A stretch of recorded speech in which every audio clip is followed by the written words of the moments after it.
مرحبا بكم الناس الكل، نحكيو على رابطة الأبطال الإفريقية. موعد كلاسيكو للترجي وكذلك النجم الرياضي الساحلي، والبرنامج كامل لمباريات المجموعة الثالثة هذه باش نحكيو كما قلنا بكل التفاصيل. يستقبل الترجي التونسي ضيف النجم الساحلي يوم 24 أو 25 نوفمبر المقبل على أرضية ملعب حمادي العقربي بيرادس لحساب الجولة الافتتاحية من دوري المجموعات لرابطة الأبطال الإفريقية، وفي ميالي البرنامج كامل لمباريات المجموعة الثالثة.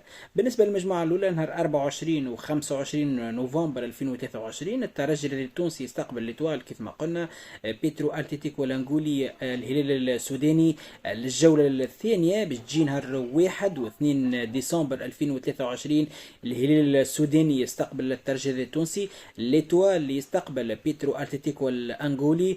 الجولة الثالثة نحكيو الآن على الجولة الثالثة نهار 8 و 9 ديسمبر 2023 النجم الساحلي يستقبل الهلال السوداني، الترجي التونسي يستقبل بيترو أتلتيكو الأنغولي. بالنسبة للجولة الرابعة نهار 19 ديسمبر 2023 الهلال السوداني نجم الساحلي، الهلال السوداني يستقبل النجم الساحلي، بيترو أتلتيكو الأنغولي يستقبل الترجي التونسي. بالنسبة للجولة الخامسة نهار 23 و 24 فيفري 2024 النجم الساحلي ذي المرة يستقبل الترجي، الهلال السوداني يستقبل بيترو أتلتيكو الأنغولي.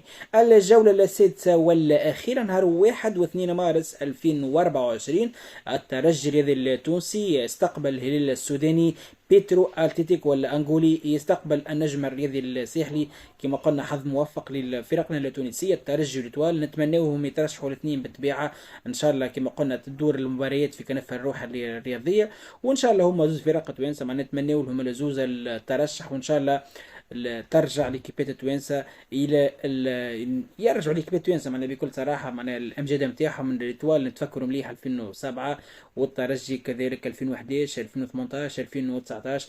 ان شاء الله ترجع تونس الى المسابقه الاغلى والافضل للتشامبيونز ليج هذه. على كل كيف ما قلنا قدمنا لكم الان موعد كلاسيكو، قدمنا لكم المجموعه والودات كامل. ان شاء الله كما قلنا ما كنتش طولت عليكم، وحظ موفق للترجي التونسي وكذلك النجم الرياضي الساحلي.